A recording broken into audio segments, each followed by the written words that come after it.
lang dong peng dong pang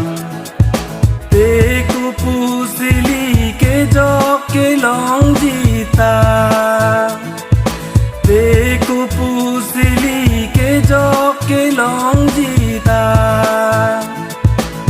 ngoi o de si anu anak ke lang badu abang seta aot avela kache pahem puji arna marata pha aot avela kache pahem puji arna marata pha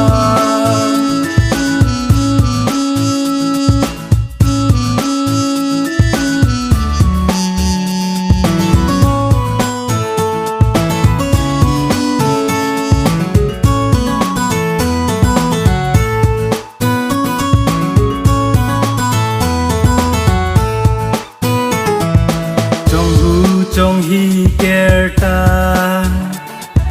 juri juno alam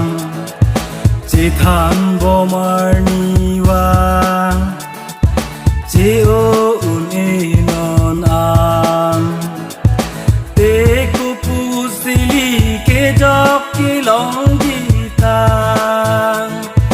te ku pu sili ke jok ki long jita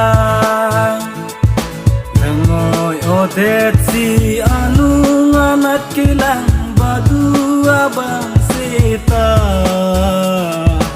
aot avela kache pahem puji